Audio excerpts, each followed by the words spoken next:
There's no new event to narrate. And it's the terrible solitude of being alone together. And then even when it does remain fine and noble and rich, even in moments of greatest unity, there is a feeling of apartness after such an ecstasy. One hopes to completely submerge oneself, and yet one finds oneself back again. The hypochondriacs, of course, are lonely. And so we were asked to talk on this program about this subject of loneliness. And I'm going to give, after these facts, which we have just narrated, I'm going to give first the causes, and then I'm going to suggest some remedies. Now, I didn't know whether to use the blackboard or not. My angel is here, and I cannot think of any diagram that I could use. Just write causes on the board. So I'm afraid I will not be able to use my angel. But just before I came on the program, he wanted to know if I would play a game of golf with him tomorrow. And I told him that I was not old enough for golf because I play tennis twice a week. When I get old, I am going to play golf, and I'm going to have a wagon, too, to take me around from hole to hole. And, but he was telling me that the other day he was playing golf, and he drove off 225-yard hole it was, and the ball went right into the cup. And he looked up to heaven and he said, "Dear Lord, let me do this by myself." He's not a lonely angel, as you see.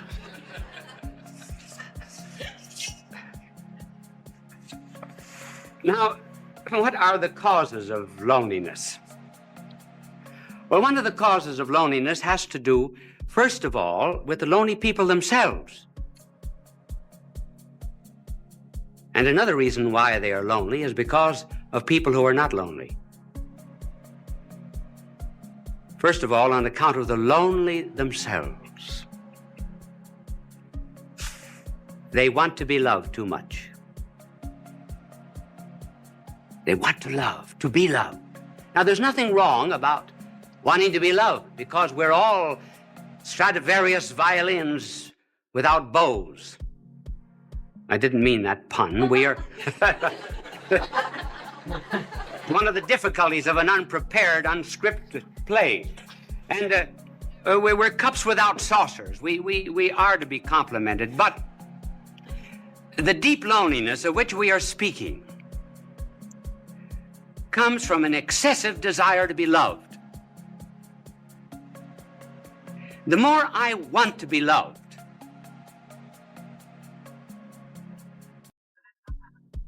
the less I am loved. The less I'm loved, the less lovable I become. The less lovable I become, the less I'm capable of loving others. And that's how, by a desire to seek only oneself and to please oneself, one gets caught like a bird in a fowler's net. And the more one struggles to get out of this loneliness, the more one is captured by it. Just take some concrete examples of this desire to be loved. I know of a mother whose daughter was away at college. And she used to call up the daughter every night. Would keep the daughter on the phone for an hour. And protested to the daughter that she was not appreciated as she should be. And because other girls in this college wanted to use the phone, she said to her mother, "Mother, I'm forbidden to use the phone anymore." One day, the superintendent had sent for her, and she was unable to answer the phone, and she told her mother, "Send someone to answer the phone for her." The mother said, "This is the end," and she refused to see her daughter again. Thus, by wanting too much to be loved without loving, one loses even the love that one seeks. And then there was a fiancée. She used to. I wonder if any of you young women in the audience ever do that.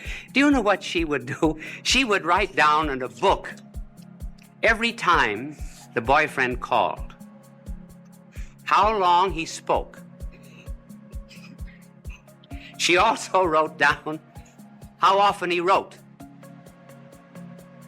and how many words he wrote in each letter. She felt that she wasn't loved enough, so she began writing herself anonymous letters, threatening her. And she said that these letters came from a well-known author in the city. And finally, she was exposed by this man whom she blamed, and eventually the marriage was broken off. She just loved too much, loved to be loved. And then there was the wife who felt that her husband was paying no attention to her, insisted that he stay away from work. She wanted to go to a picnic, wanted to go to the beach, and he found excuses many times, and finally he lost his job. The marriage broke up. So one of the principal reasons of loneliness, therefore, is this egotism which seeks only oneself. And you can already see the cure anticipated by the mere fact that we mention this cause. But then there's another cause of loneliness, and that's on the part of the people who are not lonely. They do not bring any love to these people.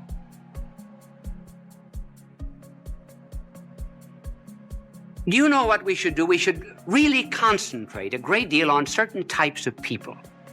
We should concentrate on the unfortunate, on the poor, on the socially disinherited, on the unloved, particularly the unloved, and on the ugly.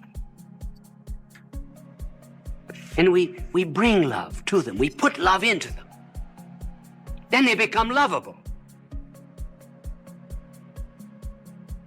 Now, for example, you are very lovable to God. Did you know that? You say, well, what is there in me to love? Nothing. But he put his love into you. That's why you're lovable. And that's what we have to do with other people.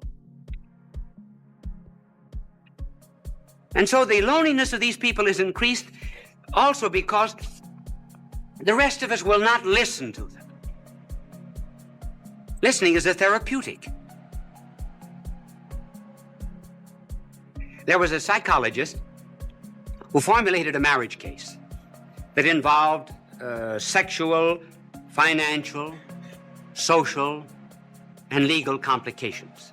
He went to 100 clergymen and 100 priests to present the story, and he carried a stopwatch with him. Do you know how long they listened?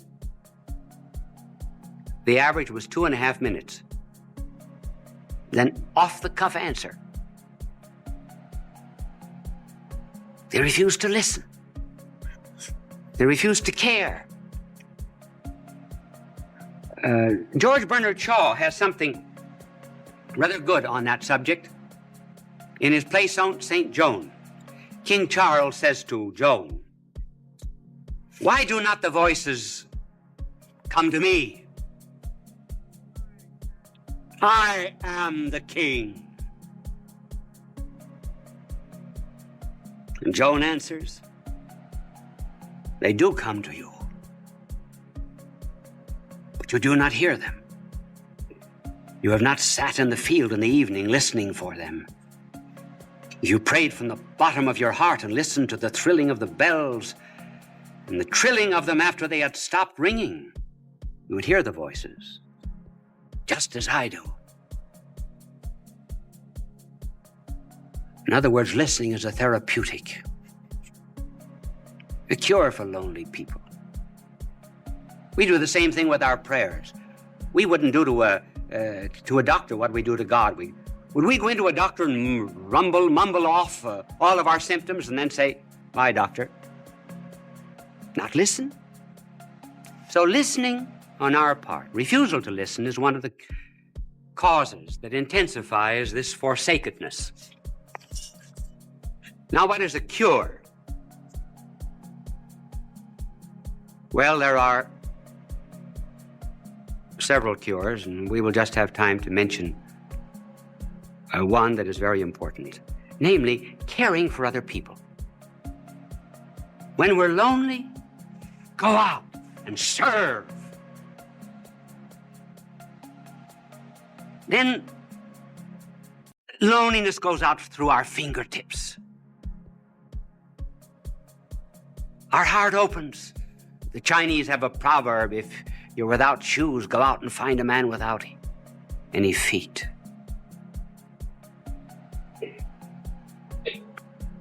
Caring for others. I remember when I first went to Europe to study, to do my university work as a young priest. The first Christmas I was lonely. I was really lonesome. I think it was the only time in my life I was lonesome.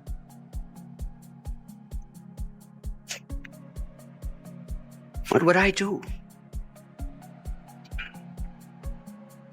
So I went to someone in the city of Louvain and asked for a list of the worthy poor, and I went to this particular alley.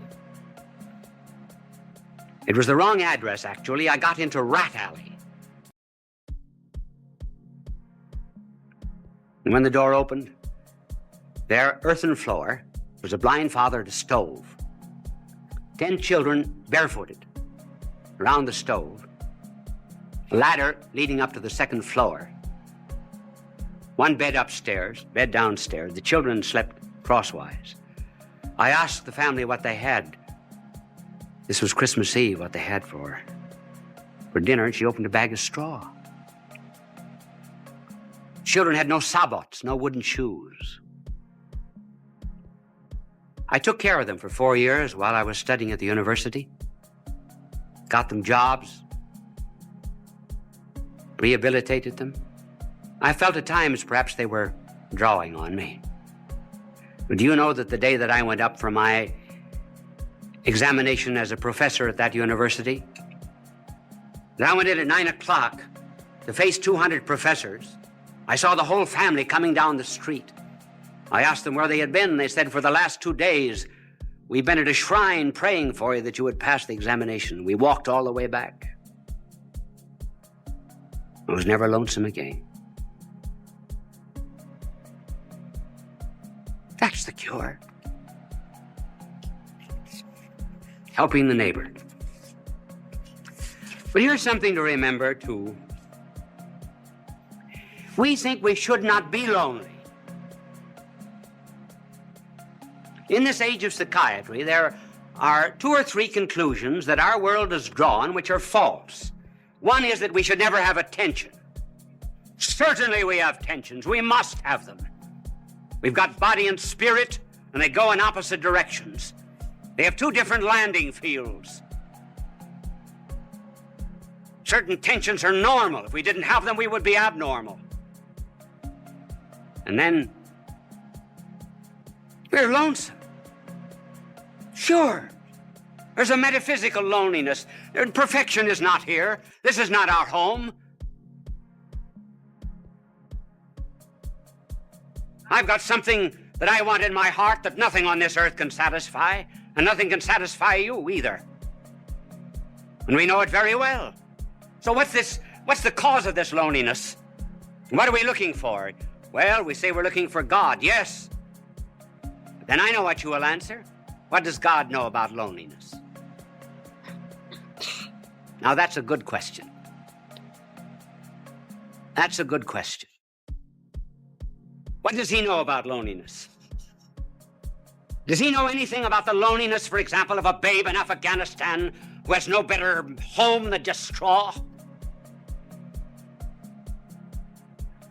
Does God know anything about the loneliness of a mother who has to gather up a child in order to escape a dictator and fly halfway across Africa?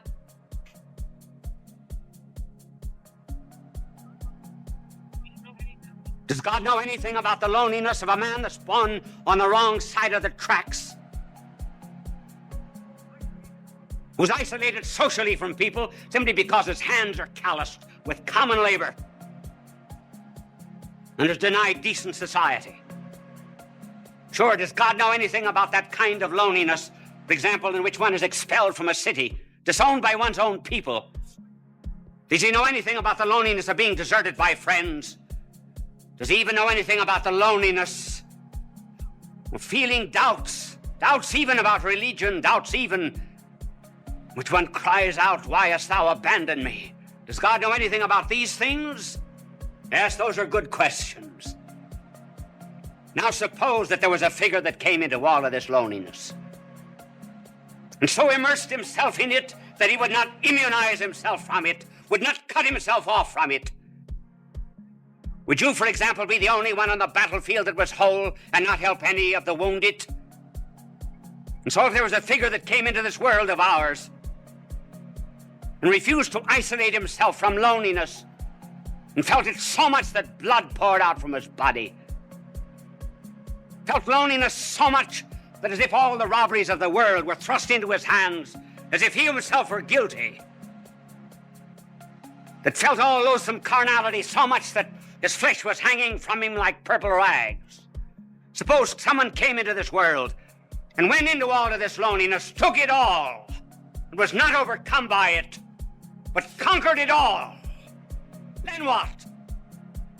Then I may be lonely every now and then, but I'll not be overcome by it. Then I have a captain, kind of a captain who presses not a button in heaven from a celestial command. But I have a captain who stumbled to a throne.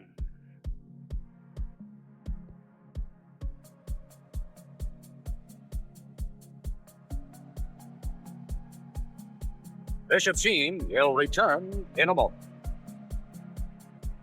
Did that telecast seem a little short to you?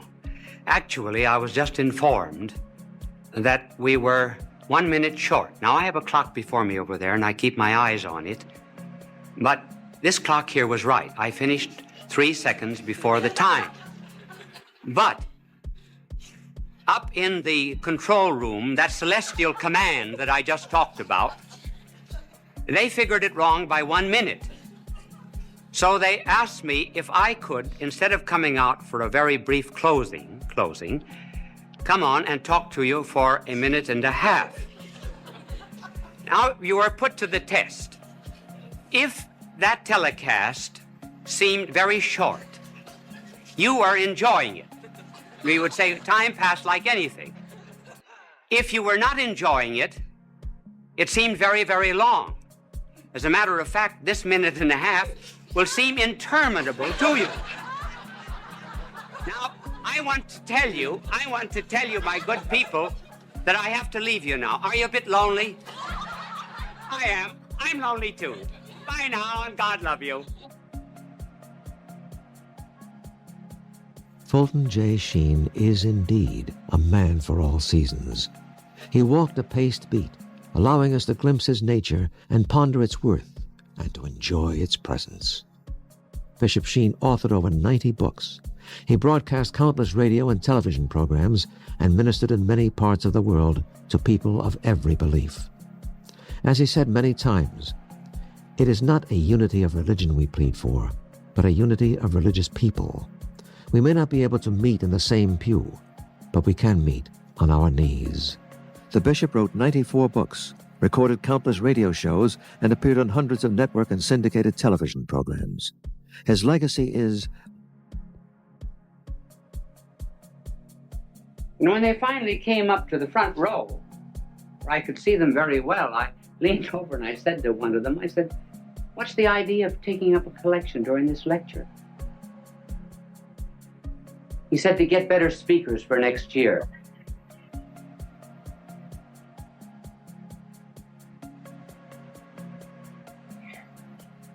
So I am not presenting myself as a model to you on how to talk. It's just merely that there have been so many letters coming to me asking me to give a few suggestions that I will give them to you. They are only personal. They may not apply to everyone, but I will give them to you for what they are worth. If I can talk now, I certainly couldn't always talk. There came a turning point in my life. It was in college when I was a freshman. I was on the debating team, which was in the college that I attended a great honor because they put a tremendous premium on debating. I thought I was good because, after all, I was picked as a freshman. I had to be good. And the night before the debate with Notre Dame University,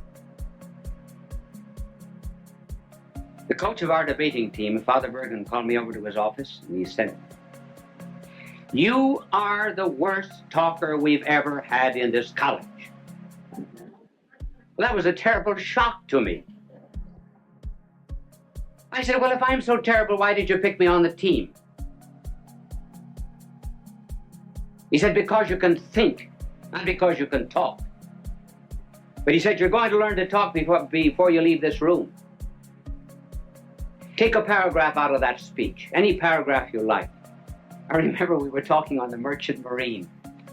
I'll never forget, the paragraph began, "I think it needs no argument to prove," and so forth. So he said, "Stand up there against the wall," which I did.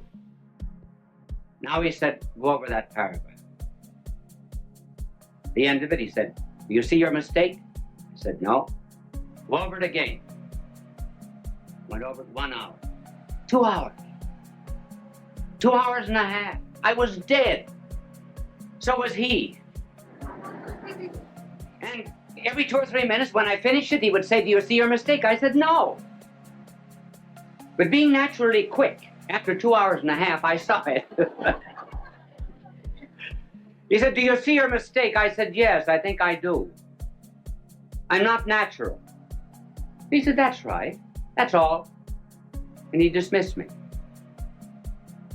You notice how often speakers, as soon as they get up on a platform, or ministers or priests in the pulpit, everything changes, their voice changes, their attitudes, their poses. I think many prayers that we say are, we're not talking to God. We're talking to an audience, particularly prayers at banquets, inaugurations, and so forth. And we put on artificial poses. "Oh God, we ask thee to send down upon us thy benediction, thy blessing upon the sailors who are at sea, the merchants at their counting table, the lawyers at their bar." Well, that's not the way people talk. So, being natural and preparing a talk, what would be some suggestions? Now, the way I prepare a talk is not perhaps the way everyone would want to do it, but I can only give you my way. In order to prepare a talk, one must do a tremendous amount of reading. Each one of these telecasts of mine would represent between 20 and 40 hours of study. When I get through, what have I got? Nothing but a bits of yellow pages. I think I have one in my pocket. But before I show it to you, I will tell you what I do. I study, I do research, and I begin to understand the subject. Then, when it gets into my head, I begin to write out points. Generally just 3 or 4 points that I'm going to talk about. I will only write out the heading. And then I will tear up the paper and then rethink what I was saying. So that when I prepare a telecast, there must be 20, 30 to maybe 100 pages that are torn up. And then the closer I get to the end, the smaller the pages are. This is this telecast. And I brought it out here, not because I'm going to refer to it, but just simply because it shows you the points, how small the points are. And by doing a tremendous amount of study, the mind creates an atmosphere for the talk. there is much more air round about us than ever gets into the lung. There's more food at the table than ever gets into our stomach. There are more things to see in nature than ever comes into the eye. And so when one rises to give a talk, one should have an atmosphere, a certain ambient knowledge round about that one can pull in this idea or that, as it were, from the air while you're talking. So that instead of writing out the speech, word for word beforehand, and then memorizing it like this, one thinks it from the head out. That's the reason you tear up the paper, so you don't have any information. You have to think it. Then you write down the ideas again. But by the time you get up to talk, you've already given the speech 10 or 15 times. And incidentally, it isn't a bad idea sometimes to talk out loud. If you can find a place in this day and age where you can walk and talk out loud without being counted crazy. How often, for example, students are asked to explain something. They think they know the lesson. When they get up, it's not there. Why? Because they were consecrated and dedicated to a dead page. Never went through their mind.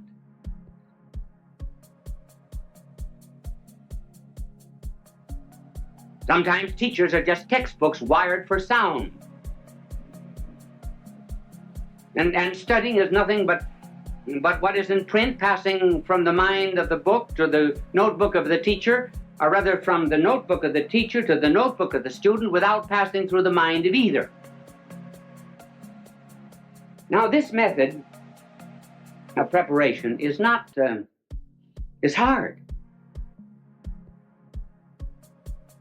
It's very much easier to write something out and then to learn it than to do it this way. Sometimes if you do not feel well when you're giving a telecast or a lecture, thoughts do not come. You cannot always recall exactly what you had in your mind. But at any rate, there's a spontaneity. That's what people like. Even the mistakes you make. Now, one of the reasons, for example, why people like to have me draw is because everybody in the audience can draw better than I can. They feel they're far superior, and rightly so. So if I make a mistake in talking, fine. That's good. They say, I could do it just as well as that. And they can. This method, while it's harder and is a wonderful preparation for absorbing knowledge, has difficulties. One difficulty is that there are some people who give speeches who must write them out. For example, the President of the United States has to have his speeches written because every word is important. Then, too, there are some things that are not worth learning. John Barrymore, for example, would commit all the lines of Shakespeare by heart. But when he played in comedies and cheap movies and so forth, he absolutely refused to learn anything. He wanted helps outside. Now, that's why people on television have to have aids that are outside. I do not use any kind of aid on the outside. If I read anything, I have it written out. Now, there are two main props that are used in television. And the first prop is what is called an idiot card. An idiot card is something that is written out so that you'll not forget it. Now, just suppose I were teaching you mathematics. Now, I would be reading off this idiot card. And I would say to this vast television audience, 2 + 2 = 4. 2 + 1 = 3. 3 + 3 = 6. See, I don't forget it that way. Wonderful, isn't it? Now, you can... thank you for the idiot card. It was not an idiot that held it. It's only the card that's an idiot. And it's impossible for people who are constantly appearing, for example, on television, to study their lines or their commercials. And so they have to have them written out on these cards, which you can always tell. If you just look closely at anybody who's using an idiot card, this is generally the way.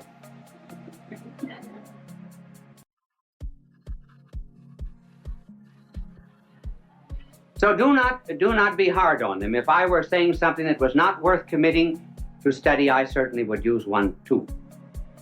Now there's another prop, which is better.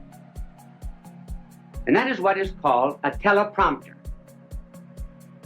And a teleprompter will have a whole speech on it. For example, when you hear people giving speeches on television, 999 out of 1,000 are using a teleprompter if they do not have the paper before them. Many of the commercials which you hear are written on teleprompters. And a teleprompter rolls. I'm sorry, I was watching a television show once where the teleprompter got caught. And that's kind of hard. Now, for example, if I were using a teleprompter and I didn't know my lines, now this is exactly what I would have written out. My name is Bishop Fulton J. Sheen. My address is 366 Fifth Avenue, New York. See, then I don't forget. Now, this is the teleprompter. These are some of the aids that are used in television, and television simply could not exist without them. And they are helpful too, simply because one is apt to forget. Many times, you're standing before a television camera. Momentarily, I can't think of the next point. Well, I'll throw in a story or something till it comes back to me. You don't know it, but I do. I don't get too embarrassed. I don't get flustered because I can't remember it. I remember. I was giving a talk once in Ireland at the Eucharistic Congress. I've forgotten when it was, a long time ago. If there was ever a time in my life I wanted to do well, it was then. And I was reciting a poem that I know just as well as I know the Our Father. It was a poem written by an Irishman, Joseph Mary Plunkett. And the poem was, I see his blood upon the rose. And in the star, the glory of his eye. His body gleams amid eternal snows, whose tears fall from the sky. I see his face in every flower. The thunder and the singing of the birds are but his voice.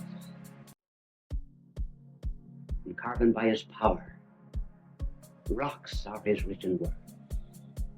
And I forgot the next line. The reason I forgot was because I had said something before that the audience seemed to have taken politically. I didn't want it to have political significance. So while I was reciting this poem, I was giving myself an intellectual spanking. And I spanked myself so hard that when I got to the 9th line of this poem, I forgot. And I said to the audience, I forgot. Well, a tremendous crowd there, tens of thousands of jaws dropped in disappointment. And when an Irish jaw drops, it collapses. So I had to get myself out of the difficulty. There came to me then a line of Patrick Henry. Not the one that you know. Well, Patrick Henry also said something else. He said, when you're in difficulty in an oration, throw yourself into the middle of a sentence and trust to God Almighty to get you to the other end. And so I began. I didn't know what I was going to say, but I started. I said, I'm glad I forgot. So I didn't know how I was going to continue, so I started again. If I had ever wished to have forgotten anything, so I thought I'd give myself another jump on the springing board. If I had ever prayed to have forgotten anything, I should have prayed to have forgotten these lines of Joseph Mary Plunkett. I think there's beautiful symbolism in their forgetfulness. And that symbolism is that standing on the anvil of Ireland's soil, one should be able to hammer and forge out the sparks of his own poetry and not be dependent upon a magnanimous soul like Joseph Mary Plunkett.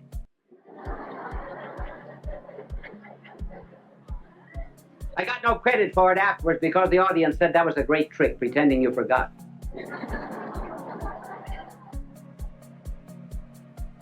It is always well to be prepared for such unexpected moments when you do forget. And even better still, when you're at a banquet and called upon to give a talk.